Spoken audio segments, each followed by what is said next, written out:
আমি তাহলে 20-25টা ছবি কিভাবে করলাম? আমি এখন পর্যন্ত এই কথাটা কারো মুখ থেকে, এত সিনিয়র, এত নতুন, এত বড় বড় মানুষদের সঙ্গে আমি কাজ করেছি, তারা কেউ কেন কোনোদিন এই 13-14 বছরে পড়লো, কেউ একজনও কেন কমপ্লেন করে না? আর নতুন একটা ছেলে এসে সে এতটা ডিসঅনেস্ট, আমি আমার পার্সোনাল পয়েন্ট অফ ভিউ বলছি, বাকি সব কিছু ওনারা বলবে, যে একটা কাজে কেউ টাকা কম থাকতে পারে, বেশি থাকতে পারে, কিন্তু নিজের কাজের সঙ্গে এতটা ডিসঅনেস্ট মানুষ আমি এই 13 বছরের ক্যারিয়ারে দেখি নাই ফিল্মে। আমি গ্রামের যারা ছেলেরা এসে শহরে কাজ করে এবং নিজের পায়ে দাঁড়ায়, আমি ওদেরকে সবসময় রেসপেক্ট করি।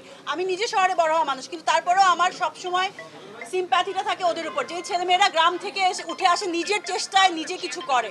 সো আমি তাদেরকে রেসপেক্ট করি। আর যাদের বাবার টাকা নিয়ে ফুটানি দেখায়, আমার ওদেরকে পছন্দ না, ঠিক আছে? কারণ আমি আমার নিজের চেষ্টায় এত দূর আসছি।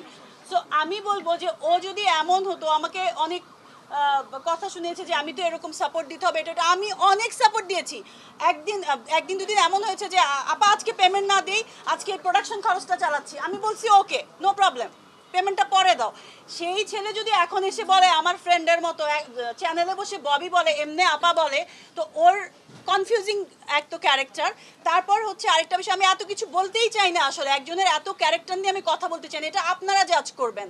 কিন্তু আমি এখন মানে বাধ্য হয়ে অলমোস্ট এটা বলছি যে এতটা ডিসঅনেস্টি নিজের কাজের সাথে, এটা আসলে আমি দেখি নাই।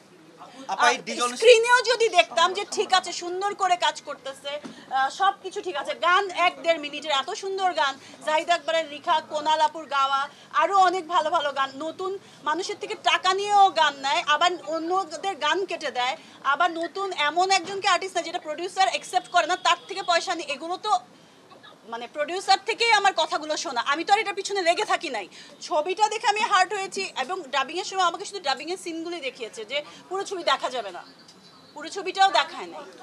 তাহলে এই বিষয়টা খুবই দুঃখজনক আসলে, যে এতটা ডিসঅনেস্ট, যে তার নিজের কাজের সঙ্গে। এবং আমি শুনেছি পদ্মাপুরণ সে 10 বছর ধরে, একটা সিনেমা বানাতে 10 বছর, 3 বছর, 6 বছর লাগে না, যদি এটা ডিরেক্টর প্রডিউসার যদি প্রপার থাকে। এখানে প্রডিউসার টোটালি প্রপার ছিল, টোটালি ইনভেস্ট করেছে এবং টাইম মতো করেছে, তাহলে এটা কেন হলো?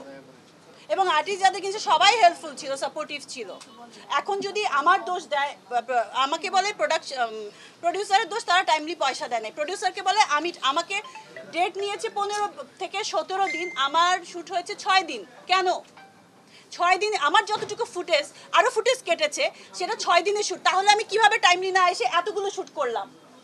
এটা বলেন আপনারা। এখন আপনি কি সে ডিসঅনেস্ট দেখে কি আপনি আসলে তার উপর গায়ে হাত তুলেছেন, এই টাইপের কোনো ব্যাপার রয়েছে কিনা? মানে আপনার আসলে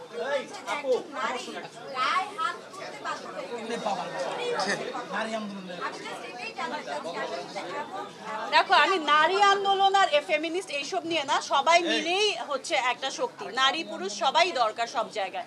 কিন্তু কি থাকে, বা আমাদের দেশে আসলে মেয়েদের অবস্টাকলটা বেশি, যে কোনো কিছুতে আঙ্গুল তোলা হয় বেশি, তার উপর যদি মেয়েটা ইন্ডিপেন্ডেন্ট থাকে এবং এমন মিডিয়াতে থাকে, তাহলে তো আরও বেশি সুযোগ হয়ে যায় আসলে।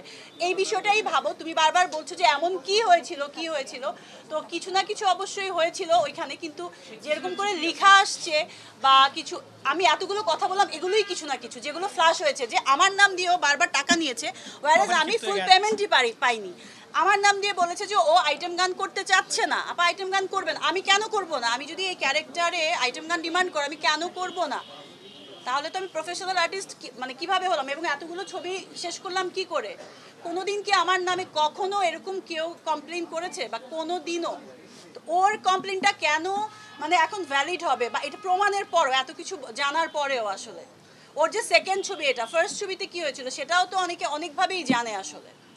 আপা ব্যাপারটা কি শুধু চরকাণ্ডের উপরে ছিল, নাকি চরকাণ্ডের বাইরেও, মানে ব্যাপারটা কেমন ছিল?